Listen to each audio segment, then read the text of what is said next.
ವೀರ ಗಂಗಾಧರ ಅಜ್ಜಯ್ಯನವರು ನಿನ್ನೆ ಪ್ರಮಾಣ ವಚನವನ್ನು ತೆಗೆದುಕೊಳ್ಳುವಂಥ ಸಂದರ್ಭದಲ್ಲಿ ಮಾನ್ಯ ಮುಖ್ಯಮಂತ್ರಿ ಡಿ.ಕೆ. ಶಿವಕುಮಾರ್ ಅವರು ಈ ಹೆಸರನ್ನು ಪ್ರಸ್ತಾಪ ಮಾಡ್ತಾರೆ. ಹಾಗಿದ್ದಾಗ ಈ ಹೆಸರನ್ನ ಅಜ್ಜಯ್ಯನವರ ಹೆಸರನ್ನ ಹೇಗೆ ಬಾಂಡಿಂಗ್ ಇಬ್ಬರ ನಡುವೆ ಬೆಳೀತು? ಯಾವಾಗಿನಿಂದ ಈ ಬಾಂಡಿಂಗ್ ಬೆಳೀತು? ಜೈಲಿಗೆ ಹೋಗೋ ವಿಚಾರವನ್ನ ಕೂಡ ಹೇಳಿದ್ರಂತೆ. ಅದಾದ ನಂತರ ಇವರು ಚುನಾವಣೆಯ ಸಂದರ್ಭದಲ್ಲೂ ಕೂಡ ಅಜ್ಜಯ್ಯನವರ ಹತ್ರ ಹೋಗ್ತಾರೆ. ಏನೇ ಹೆಜ್ಜೆ ಇಟ್ಟರು ಕೂಡ ಅದನ್ನ ಅಜ್ಜಯ್ಯನವರ ಮಾತನ್ನ ಮೀರೋದೇ ಇಲ್ವಂತೆ ಡಿ.ಕೆ. ಶಿವಕುಮಾರ್ ಅವರು. ಹಾಗಿದ್ದಾಗ ಏನ್ ಬಾಂಡಿಂಗು, ಹೇಗೆ ಬೆಳೀತಿದು? ಡೀಟೇಲ್ಸ್ ಎಲ್ಲ ಇಲ್ಲಿದೆ ನೋಡಿ. ನೊಣವಿನಕೆರೆ ಅಜ್ಜಯ್ಯನ ಪರಮ ಭಕ್ತ ಸಿಎಂ ಡಿಕೆ. ಅಜ್ಜಯ್ಯನ ಹೆಸರಿನಲ್ಲೇ ಸಿಎಂ ಆಗಿ ಪ್ರಮಾಣ ವಚನ. ಪರಮ ಭಕ್ತನಿಗೆ ಅಜ್ಜಯ್ಯನ ಮೇಲೆ ನಂಬಿಕೆ. ನೊಣವಿನಕೆರೆ ಅಜ್ಜಯ್ಯ ಅಂದ್ರೆ ಮುಖ್ಯಮಂತ್ರಿ ಡಿಕೆ ಶಿವಕುಮಾರ್ಗೆ ಅಪಾರ ಭಕ್ತಿ, ಅತ್ಯಂತ ಶ್ರದ್ಧೆ, ನಂಬಿಕೆ. ಸದಾಕಾಲ ಡಿಕೆ ಶಿವಕುಮಾರ್ ಅಜ್ಜಯ್ಯನ ಆಶೀರ್ವಾದ ಇಲ್ಲದೆ ಯಾವುದೇ ಕೆಲಸವನ್ನ ಮಾಡೋದಿಲ್ಲ. ಸಿಎಂ ಪಟ್ಟ ಪದಗ್ರಹಣದ ಮುಹೂರ್ತದವರೆಗೂ ಡಿಕೆಶಿಗೆ ಅಜ್ಜಯ್ಯನ ಕೃಪೆ ಶ್ರೀರಕ್ಷೆ ಇದೆ. ಪ್ರಮಾಣ ವಚನ ದಿನಾಂಕ ನಿಗದಿಗೂ ಮುನ್ನ ಅಜ್ಜಯ್ಯನ ಮಠಕ್ಕೆ ಡಿಕೆಶಿ ತೆರಳಿದ್ರು. ಪ್ರಮಾಣ ವಚನದ ದಿನಾಂಕ ನಿಗದಿಯಾದ್ಮೇಲೂ ಅಜ್ಜಯ್ಯನ ಮಠಕ್ಕೆ ಸಿಎಂ ಡಿಕೆ ಭೇಟಿ ನೀಡಿ ಆಶೀರ್ವಾದ ಪಡೆದಿದ್ರು. ನಿನ್ನೆ ಲೋಕಭವನದ ಗಾಜಿನ ಮನೆಯಲ್ಲಿ ರಾಜ್ಯದ 25ನೇ ಸಿಎಂ ಆಗಿ ಡಿಕೆಶಿ ಪದಗ್ರಹಣ ಮಾಡಿದ್ರು. ಪ್ರಮಾಣ ವಚನ ಸ್ವೀಕರಿಸುವುದಕ್ಕಿಂತಲೂ ಮುನ್ನ ವೇದಿಕೆ ಮೇಲಿದ್ದ ಅಜ್ಜಯ್ಯನ ಫೋಟೋಗೆ ಡಿಕೆ ಶಿವಕುಮಾರ್ ಪುಷ್ಪಾರ್ಚನೆ ಮಾಡಿದ್ರು.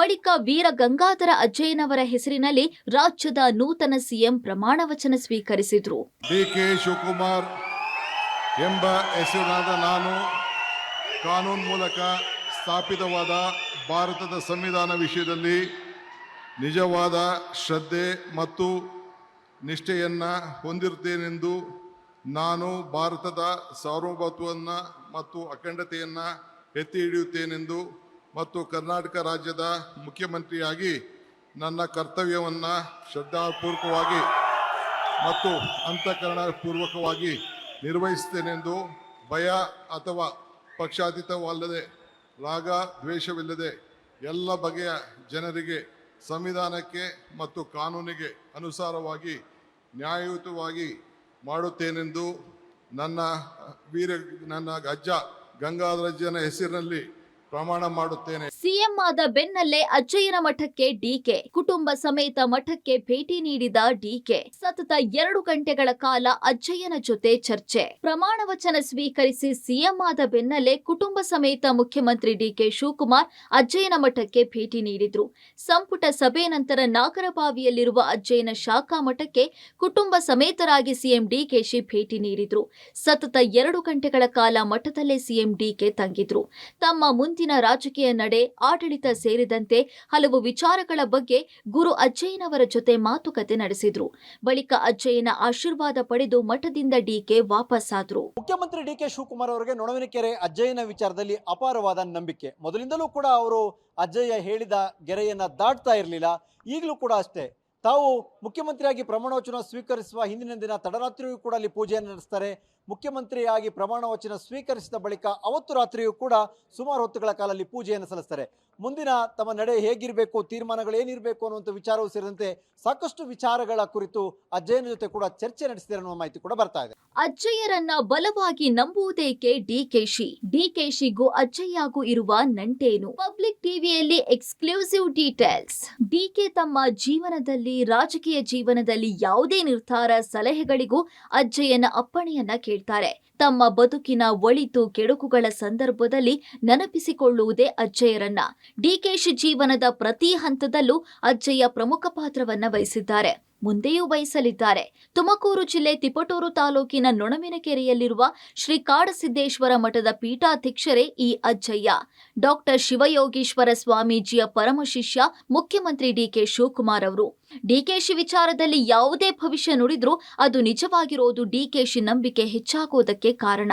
ಹಾಗಾದ್ರೆ ನೊಣವಿನಕೆರೆ ಅಜ್ಜಯ್ಯರನ್ನ ಡಿಕೆಶಿ ಬಲವಾಗಿ ನಂಬೋದೇಕೆ ಅಂತ ತೋರಿಸ್ತೀವಿ ನೋಡಿ. ಡಿಕೆಶಿ ತಂದೆ ಉಳಿಸಿದ್ದ ಅಜ್ಜಯ್ಯ ಕೊಟ್ಟಿದ್ದ ಬಿಲ್ವಪತ್ರೆ. ಪಾರ್ಶ್ವವಾಯುವಿನಿಂದ ಬಳಲ್ತಾ ಇದ್ದ ಡಿಕೆ ಶಿವಕುಮಾರ್ ತಂದೆ 2 ಗಂಟೆಗಳು ಮಾತ್ರ ಬದುಕ್ತಾರೆ ಎಂದಿದ್ದ ವೈದ್ಯರು ಬೆಂಗಳೂರಿಗೆ ಬಂದು ಬಿಲ್ವಪತ್ರೆ ನೀಡಿದ್ದ ಅಜ್ಜಯ್ಯ 20 ನಿಮಿಷದಲ್ಲಿ ತಂದೆಯ ತಲೆಯ ಕೆಳಗಿಡುವಂತೆ ಹೇಳಿದ್ರಂತೆ. ಸಮಯಕ್ಕೆ ಸರಿಯಾಗಿ ಆಸ್ಪತ್ರೆ ತಲುಪಿದ್ದ ಡಿಕೆಶಿ ತಂದೆಯ ತಲೆಯ ಕೆಳಗೆ ಬಿಲ್ವಪತ್ರೆ ಇಟ್ಟಿದ್ದಂತೆ ಡಿಕೆಶಿ. ಆಗ ಡಿಕೆಶಿ ತಂದೆ ಕೆಂಪೇಗೌಡರು ಗುಣಮುಖರಾಗಿದ್ರು. ಆಗಿನಿಂದ ಅಜ್ಜಯ್ಯನ ಪರಮ ಭಕ್ತನಾಗಿರುವ ಡಿಕೆಶಿ. ಹೀಗೆ ಆರಂಭದಲ್ಲಿ ಡಿಕೆ ಶಿವಕುಮಾರ್ಗೆ ಅಜ್ಜಯ್ಯನ ಮೇಲೆ ನಂಬಿಕೆ ಚಿಗುರೊಡೆಯೋದಕ್ಕೆ ಕಾರಣವಾಗಿದ್ದೇ ಈ ಘಟನೆ. ಇದಾದ ನಂತರ ಅಜ್ಜಯ್ಯ ಡಿಕೆಶಿಯವರ ಜೀವನದ ಭಾಗವಾಗಿ ಆಗ್ಬಿಟ್ರು. ಇನ್ನು ಯಾರು ಈ ಅಜ್ಜಯ್ಯ ಅಂತ ತೋರಿಸ್ತೀವಿ ನೋಡಿ. ಅಜ್ಜಯ್ಯ ಎಂದ್ರೆ ವೀರ ಗಂಗಾಧರ ಜಗದ್ಗುರುಗಳು. ಪ್ರಾಚೀನ ಪರಂಪರೆ ಹೊಂದಿರುವ ರಂಭಾಪುರಿ ಪೀಠದ ಅಜ್ಜಯ್ಯ. ಪಂಚಪೀಠಗಳಲ್ಲಿ ಒಂದಾಗಿರುವ ಬಾಳೆಹೊನ್ನೂರಿನ ರಂಭಾಪುರಿ ಪೀಠ. ರಂಭಾಪುರಿ ಪೀಠದ 119ನೇ ಜಗದ್ಗುರುಗಳಾಗಿದ್ದ ಅಜ್ಜಯ್ಯ. ಲಿಂಗೈಕ್ಯ ಜಗದ್ಗುರು ವೀರ ಗಂಗಾಧರ ಶಿವಾಚಾರ್ಯರೇ ಅಜ್ಜಯ್ಯ. ಗದಗ ಜಿಲ್ಲೆಯ ಶಿರಹಟ್ಟಿಯ ಲಕ್ಷ್ಮೇಶ್ವರದಲ್ಲಿ ಅಜ್ಜಯ್ಯನವರ ಗದ್ದುಗೆ ಇದೆ. ಅಜ್ಜಯ್ಯರ ಪರಮ ಆರಾಧಕರಾಗಿರುವ ಶಿವಯೋಗೀಶ್ವರ ಸ್ವಾಮೀಜಿ. ತಿಪಟೂರಿನ ನೊಣವಿನಕೆರೆಯಲ್ಲಿದೆ ಕಾಡಸಿದ್ದೇಶ್ವರ ಮಠ. ಇವರನ್ನೇ ಪ್ರೀತಿಯಿಂದ ಭಕ್ತರು ಅಜ್ಜಯ್ಯ ಅಂತ ಕರೀತಾರೆ. ಇನ್ನು ಕಳೆದ ಏಪ್ರಿಲ್ 19ರಂದು ಗದಗ ಜಿಲ್ಲೆ ಲಕ್ಷ್ಮೇಶ್ವರ ತಾಲೂಕಿನ ಮುಕ್ತಿ ಮಂದಿರಕ್ಕೆ ಡಿಕೆ ಶಿವಕುಮಾರ್ ಭೇಟಿ ನೀಡಿದ್ರು.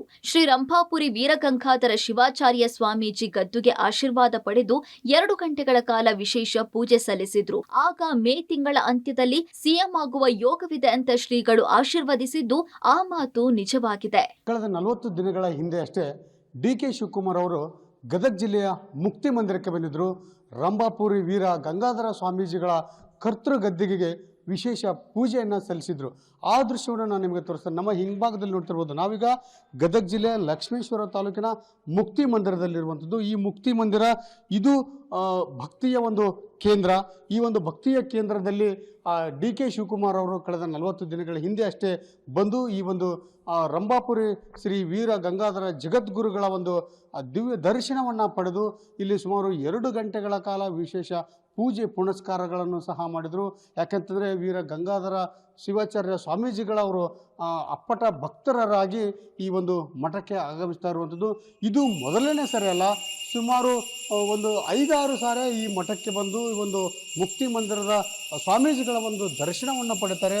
ಅವರ ಸಂಕಷ್ಟದ ದಿನಗಳು ಏನಾದರೂ ಬಂದರೆ, ಅವರಿಗೆ ಏನಾದರೂ ಆದಂಥ ಸಂದರ್ಭದಲ್ಲಿ ಅವರು ಮೊದಲು ಈ ಒಂದು ರಂಭಾಪುರಿ ಶ್ರೀಗಳ ಬಂದು ಅವರ ಕರ್ತೃಗದ್ದಿಗೆಯನ್ನು ಒಂದು ದರ್ಶನ ಮಾಡಿ ಹೋಗುವಂಥದ್ದು ಕೂಡ ಅವ್ರ ಪ್ರತೀತಿ ಇದೆ. ಹಾಗಾಗಿ ಅವರು ಯಾವುದೇ ಒಳ್ಳೆಯ ಕೆಲಸ ಕಾರ್ಯಗಳಿರಲಿ, ಅವರಿಗೆ ಜೊತೆಗೆ ಏನಾದರೂ ತೊಂದರೆ ಆತಂಕಗಳು ಬಂದಾಗ ಅವರು ಮೊದಲು ನೆನೆಯುವುದು ರಂಭಾಪುರಿ ಶ್ರೀಗಳನ್ನು. ಆ ಒಂದು ಸಂದರ್ಭದಲ್ಲಿ ಕಳೆದ 40 ದಿನಗಳ ಹಿಂದೆ ಅಷ್ಟೇ ಈ ಒಂದು ಕರ್ತೃಗದ್ದಿಗೆಗೆ ವಿಶೇಷ ಪೂಜೆ ಸಲ್ಲಿಸಿದರು. ಸುಮಾರು 2 ಗಂಟೆಗಳ ಕಾಲ ಇಲ್ಲಿ ಜ್ಞಾನಮಗ್ಧರಾಗಿ ಕುಳಿತು ಹಲವಾರು ತಮ್ಮ ಬೇಡಿಕೆಗಳನ್ನು ಕೂಡ ಅವರು ಇಲ್ಲಿ ಸ್ವಾಮೀಜಿಗಳ ಬಳಿ ಬೇಡಿಕೊಂಡಂಥ ಸಂದರ್ಭದಲ್ಲಿ ಇಲ್ಲಿದ್ದಂತಹ ಈ ಮಠದ ಅಂದರೆ ಮುಕ್ತಿ ಮಂದಿರದ ಒಂದು ವಿಮಲ ರೇಣುಕಾಚಾರ್ಯ ಮುಕ್ತಿಮುನಿ ಸ್ವಾಮೀಜಿಗಳು ಏನಾದರೆ ಅವರು ಕೂಡ ಆಶೀರ್ವಾದ ಮಾಡಿದರು. ಮೇ ತಿಂಗಳ ಅಂತ್ಯದೊಳಗಾಗಿ ನಿಮಗೆ ಶುಭ ಸುದ್ದಿ ಬರುತ್ತೆ ಅನ್ನುವಂತಹದ್ದು ಕೂಡ ಅವರ ಆಶೀರ್ವಾದವಾಗಿತ್ತು. ಅವರ ಆಶೀರ್ವಾದದಂತೆ ಈಗ ಡಿಕೆ ಶಿವಕುಮಾರ್ ಅವರು ಈಗ ಮುಖ್ಯಮಂತ್ರಿ ಪಟ್ಟವನ್ನೇರಲಿದ್ದಾರೆ. ಅದಕ್ಕೆ ಕಾರಣಕರ್ತರ ಅವರ ಆಶೀರ್ವಾದ ಅಂದರೆ ರಂಭಾಪುರಿ ಶ್ರೀ ವೀರ ಗಂಗಾಧರ ಶಿವಾಚಾರ್ಯ ಗುರುಗಳ ಒಂದು ಆಶೀರ್ವಾದದಿಂದ ಅವರು ಈಗ ಮತ್ತೆ CM ಪಟ್ಟಕ್ಕೆ ಏರ್ತಾ ಇದ್ದಾರೆ ಅನ್ನುವಂಥ ಮಾತುಗಳು ಕೂಡ ಕೇಳಿಬರ್ತಾ ಇದೆ. ಈ ಒಂದು ವಿಷಯದಿಂದ ಮಠದ ಭಕ್ತರಿಗೂ ಹಾಗೂ ಇಲ್ಲಿದ್ದಂಥ ಎಲ್ಲರಿಗೂ ಕೂಡ ಒಂದು ರೀತಿ ಖುಷಿ ಆಗ್ತಾ ಇದೆ ಅನ್ನುವಂಥದ್ದು ಇಲ್ಲಿ ಎಲ್ಲರ ಒಂದು ಅಭಿಪ್ರಾಯದ ಮಾತುಗಳಾಗಿವೆ. ಡಿಕೆ ಜೈಲು ಭವಿಷ್ಯವನ್ನ ಹೇಳಿದ್ದ ಅಜ್ಜಯ್ಯ. ಅಪಶಕುನದ ಮುನ್ಸೂಚನೆ ಕೊಟ್ಟಿದ್ದ ಅಜ್ಜಯ್ಯ. ಹೌದು, ಡಿಕೆ ಶಿವಕುಮಾರ್ ಜೈಲಿಗೆ ಹೋಗುವ ಮೊದಲೇ ಅಜ್ಜಯ್ಯನ ಗದ್ದುಗೆಯಲ್ಲಿ ಸೂಚನೆ ಸಿಕ್ಕಿತ್ತಂತೆ. ದರ್ಶನಕ್ಕಾಗಿ ಗದಗದ ಮುಕ್ತಿ ಮಂದಿರಕ್ಕೆ ಹೋದಾಗ ಡಿಕೆಶಿ ಹೊತ್ಕೊಂಡಿದ್ದ ರೇಷ್ಮೆ ಶಾಲಿಗೆ ಬೆಂಕಿ ತಗುಲಿತ್ತಂತೆ. ಇದು ಡಿಕೆಶಿಗೆ ಮುಂದೆ ಕಾದಿರುವ ಅಪಶಕುನ ಅಂತ ಅಜ್ಜಯ್ಯನವರು ಹೇಳಿದ್ರಂತೆ. ಇದಕ್ಕೆ ಸಾಕ್ಷಿ ಎಂಬಂತೆ 2019 ಅಕ್ಟೋಬರ್ 23ರಂದು 48 ದಿನಗಳ ಕಾಲ ಡಿಕೆಶಿ ಜೈಲುವಾಸ ಅನುಭವಿಸಿದ್ರು. ನಂತರ ತಿಹಾರ್ ಜೈಲಿನಿಂದ ಬಿಡುಗಡೆಯಾದ ಬಳಿಕ ಡಿಕೆ ಶಿವಕುಮಾರ್ ಮೊದಲು ಬಂದಿದ್ದೆ ನೊಣವಿನಕೆರೆ ಮಠಕ್ಕೆ. ಬಂಡೆಯಂತೆ ಕಷ್ಟಗಳು ಕರಗಿ ಮುಖ್ಯಮಂತ್ರಿಯೂ ಆಗ್ತೀರಿ ಅಂತ ಅಜ್ಜಯ್ಯ ಭವಿಷ್ಯ ನುಡಿದಿದ್ರು. ಮುಖ್ಯಮಂತ್ರಿ ಡಿಕೆ ಶಿವಕುಮಾರ್ ಅವರು ಜೈಲಿಗೆ ಹೋಗುವ ಮುಂಚಿತವಾಗಿ ಕೂಡ ಅಜ್ಜಯ್ಯನ ಗದ್ದಿಗೆಯಲ್ಲಿ ಕೆಲವೊಂದು ಸೂಚನೆಗಳು ಸಿಕ್ಕಿತ್ತು, ಸಂಕಷ್ಟಗಳು ಎದುರಾಗ್ತವೆ ಅನ್ನುವಂಥ ಸಂದೇಶಗಳು ಸಿಕ್ಕಿತ್ತು ಅನ್ನುವಂಥ ಮಾತು ಕೂಡ ಇದೆ. ಅದೇ ರೀತಿಯಲ್ಲಿ ಅವರು 2019ರಲ್ಲಿ 48 ಕಾಲ ಜೈಲಿಗೆ ಹೋಗಿ ಬಂದ ನಂತರ ನಿಮ್ಮೆಲ್ಲ ಕಷ್ಟವೂ ಕರಗಿ ಮುಂದಿನ ದಿನಗಳು ಒಳ್ಳೆಯದಾಗುತ್ತೆ, ನೀವು ಮುಖ್ಯಮಂತ್ರಿ ಆಗ್ತೀರಿ ಅನ್ನುವಂತಹ ಸೂಚನೆಯೂ ಕೂಡ ಅಜ್ಜಯ್ಯನ ಗದ್ದಿಗೆಯಲ್ಲೇ ಸಿಕ್ಕಿತ್ತು ಅನ್ನುವಂತ ಮಾತು ಕೂಡ ಇದೆ. ವಿಧಾನಸಭಾ ಚುನಾವಣೆ ವೇಳೆ ಅಜ್ಜಯ್ಯ ಭೇಟಿ. ಅಜ್ಜಯ್ಯ ಹೇಳಿದವರಿಗೆ ಚುನಾವಣಾ ಟಿಕೆಟ್. ಹೌದು, ಡಿಕೆಶಿ ಯಾವಾಗ ಅಜ್ಜಯ್ಯನವರನ್ನ ತಮ್ಮ ಬದುಕಿನ ಭಾಗವಾಗಿಸಿಕೊಂಡ್ರೋ ಆಗಿನಿಂದ ಅಜ್ಜಯ್ಯ ಅಪ್ಪಣೆ ಇಲ್ಲದೆ ಡಿಕೆಶಿ ಒಂದು ಹೆಜ್ಜೆಯೂ ಇಡೋದಿಲ್ಲ. ಯಾವುದೇ ನಿರ್ಧಾರಕ್ಕೂ ಮುನ್ನ ಅಜ್ಜಯ್ಯನ ಒಪ್ಪಿಗೆ ಕೇಳ್ತಾರೆ. ಅದೇ ರೀತಿ 2023ರ ಚುನಾವಣೆ ವೇಳೆಯೂ ಡಿಕೆಶಿ ಮಠಕ್ಕೆ ಭೇಟಿ ನೀಡಿದ್ರು.